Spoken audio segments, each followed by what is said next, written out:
জীবনে একটা মাত্রই ইচ্ছা ছিল যে নিজের বিয়েতে রাজরানীর মতো সাজবো আর আমাকে দেখে সবাই হাঁ করে তাকিয়ে থাকবে, কিন্তু কপাল দোষে সেই ইচ্ছাটা আর পূরণ করতে পারিনি। এটা নিয়েও আমার কোনো আফসোস নাই, কারণ আল্লাহ রিজিকে যা রাখছে তাই হবে। আমি আমার রিজিক নিয়ে আলহামদুলিল্লাহ অনেক খুশি। যেই ইচ্ছাগুলো আমি আগে পূরণ করতে পারি নাই, এখন আমি সেগুলো পূরণ করতে পারতেছি। আসসালামু আলাইকুম এভরিওয়ান, সবাই কেমন আছেন? আশা করি সবাই অনেক ভালো আছেন। আপনাদের দোয়ায় আল্লাহর রহমতে আমি অনেক ভালো আছি। তো ওই দিন আমি চলে যাচ্ছিলাম আমার একটা শুটের কাজে, তাই আমরা সকাল সকাল ঘুম থেকে উঠে বের হয়ে যাই, দেন হোটেলে যে নাস্তা করি। আর এটা ছিল শুক্রবার। ওই দিন হচ্ছে আমাদের দেশের প্রধানমন্ত্রী আমাদের এই সাইডটা দিয়ে যাচ্ছিল, কোথায় জানি না, যার জন্য পুরোটা রাস্তা পুলিশরা আটকায় রাখে, কোনো গাড়ি ঘোড়া চলাচল করতে দিচ্ছিল না। দেন সে যখন চলে যায় তারপরে হচ্ছে রাস্তায় গাড়ি ঘোড়া চলা স্টার্ট করে, বাট তখনই লাগে এই জ্যামটা। ভাইরে ভাই, এটা হচ্ছে ঈদের 2 দিন আগের কাহিনী। ওই দিন কি পরিমাণ জ্যাম যে লাগছিল যা বলার বাহিরে। তারপরে হচ্ছে আমরা যখন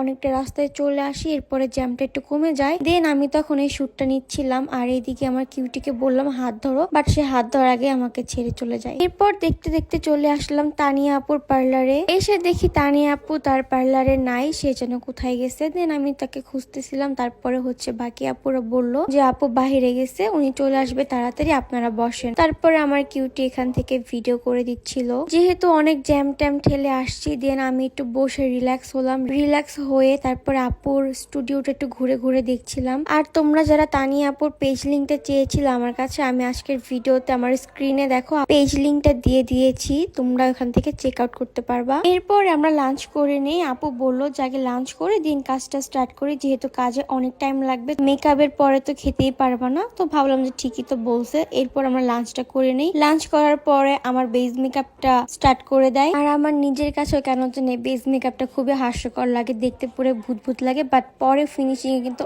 অনেক সুন্দর একটা ফিডব্যাক আসে। তো আমি আর বেশি একটা বেস মেকআপ দেখালাম না। এখানে আমার আই লুকও কমপ্লিট হয়ে গেছে অলমোস্ট। আমার ফুল লুকটা কিন্তু ক্রিয়েট করেছে তানিয়া আপু। মাশাআল্লাহ, আপুর হাতে জাদু আছে বলতে হবে। বিলিভ মি, আমার নিজের কাছে এই লুকটা এত বেশি ভালো লাগছে যে আমি নিজেই কিছু বলতে পারতেছিলাম না, জাস্ট হা করে নিজেকেই দেখতেছিলাম। আমার এই পর্যন্ত যতগুলো ব্রাইডাল শুট করছি তার থেকে বেস্ট ছিল এই লুকটা। আমাকে যখন সবাই মিলে সাজাচ্ছিল, সবাই বলতেছিল আমাকে নাকি আজকে পুরাই মহারানীর মতো লাগতেছে। আমি জানি না কতটুকু সত্য, বা আমার নিজের কাছে লাগতেছে। আমি মনে হয় আমার লাইফে ফার্স্ট টাইম নিজের প্রশংসা নিজেই করতেছি। তোমাদের কাছে কেমন লাগছে এটা কিন্তু জানাতে অবশ্যই ভুলবা না। এই লুকটার সবকিছুই পারফেক্ট ছিল, ড্রেস, জুয়েলারি, তারপরে হচ্ছে মেকআপ, মানে A to Z সবকিছুই পারফেক্ট ছিল, যার জন্য দেখতে অনেকটা প্রিটি লাগতেছিল। মাশাআল্লাহ, তোমাদের কাছে অনেক অনেক শুক্রিয়া যে তোমরা আমাকে সাপোর্ট দিছো। তোমরা সাপোর্ট না দিলে আমি হয়তো বা এই পর্যন্ত এতদিন আসতে পারতাম না। তোমাদের সবাইকে অনেক অনেক শুক্রিয়া জানাই। আর তোমরা কে কে চাও আমি আরো সুন্দর সুন্দর ব্রাইডাল লুকে তোমাদের সামনে প্রেজেন্ট হই, তোমরা আমাকে সাপোর্ট দিলে আমি আরো কাজ করব ইনশাল্লাহ। আর কিছু মানুষের কথা কি বা বলবো ভাই, তোমরা আমাকে এত সাপোর্ট করো, এগুলা দেখা কিছু কিছু মানুষের জইলা পইরা একেবারে শেষ হয়ে যায়। আমি এত কাজ করতেছি কেন,